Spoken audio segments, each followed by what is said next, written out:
What is going on, fellow alchemists? Welcome to Astrology. Today we are doing Mars in the first house. But just for all of you who are more interested in a more cinematic type of approach, I suggest looking at my Aries Rising video. I did talk about Mars in that one quite a lot, and I gave it a more cinematic feel to it. So try and look at that one if you want to be more enhanced into the more ethereal concepts of what Mars represents in your chart. Otherwise, I'll just try and give the esoteric and the physical explanation because the first house is all about our appearance. So let's get straight into this one. Mars in the first house.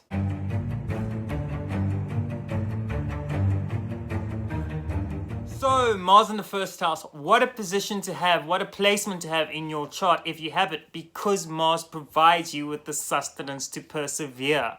Persevere through all the challenges, all the obstacles. It gives you the hard grit. Why is this? Well, because Mars rules over one of the rays. This is the rays in esoteric astrology, which is known as the sixth ray. This is the ray of devotion. Devotion to a cause, devotion to persisting and continuing and pushing forward, to always pushing forward. It also has its aspects and rulership over Aries, and Aries is about the first ray. The first ray is about willpower and that sustenance and that need to designate and really show and present yourself and really come out as a node and a representation to the whole world of willpower. It also has its role in Scorpio, which is the rulership of the fourth ray. The Scorpio rules over the fourth ray in esoteric astrology and primordial traditions. The fourth ray is about harmony through conflict. And I know it's kind of paradoxical, but that's the whole point of Scorpio. So Mars rules over the ability to sustain, it gives you the grit, it gives you the perseverance. If it's in the first house, you will assume a lot of the martial types of characteristics. You could be very active. You could be very physically and aesthetically pleasing in the very masculine way. Of course, it depends on what sign is sitting on top of Mars, because this might change the way Mars displays itself and expresses itself throughout the first house. But usually you can always see Mars in the first house. It might even give you a complexion, some red undertones, because this is Mangala in Vedic astrology. This is the god of war, the god of the soldier, the patron of soldiers and the patron of the military. So you could be very hard. You could have a lot of hard grit. If it's in a feminine sign, you could really encompass that type of individual that can really show the very masculine side of the feminine energy, because I know everyone thinks feminine is soft and delicate, but there's a very masculine and terrifying side to it, and it's beautiful to behold. And that's what Mars can usher into that part of your chart if it's underneath a feminine sign in your first house. And if it's in a masculine sign or in a more neutral sign, it will still showcase a lot of that martial energy. Your appearance will still take it up. So you will be very good at answering the call when it's called of you. You know, when they say you answer the call, are you going to answer it? Is it a call that you can match up to? Is it something you feel that you're capable of doing? And whether or not you're capable of doing it, there might always be that underlying voice, that underlying energy that urges you on to do it. And so that's why Mars can give you a lot of success.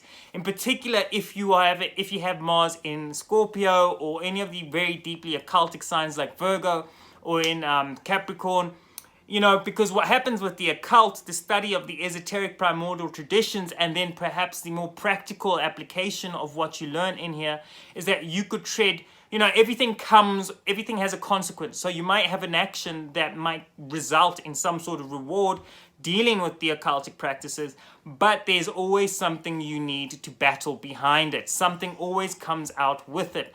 And anyone who's been or gets involved in any of the deeper esoterical definitions of the primordial traditions and more of the practices and more of the rituals will understand the tantric art, will understand what I mean when I say that you will struggle if you don't have Mars here a lot of the time, because Mars gives you that endurance, it gives you that perseverance, and it makes you brave. It makes you hard-nosed. You know, you could be dealing with ethereal entities, if you want to put it that way. Of course, it's vastly more descriptive than that. There's much more to put into that information.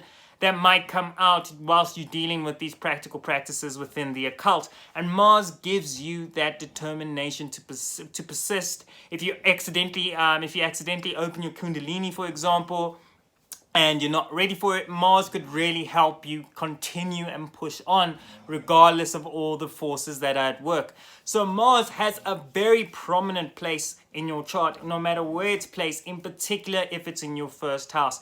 The only issue with learning how to deal with Mars in the first house is dealing with the conflicts that might come of it. So learning to deal with these conflicts, learning to overcome, and learning, more importantly, when not to fight is one of the main lessons Mars tries to push into the first house. It tries to push this no matter where it's sitting, but in the first house in particular, your life could have a lot to do with specific conflicts, when to hit back, when not to hit back, about hitting the ball into the other person's court, and when you should just allow that ball to fly right past you and leave it at that. That is the purpose of Mars in the first house. It's about not engaging in conflict when you don't need to engage. It's about not starting conflict when you don't need to engage.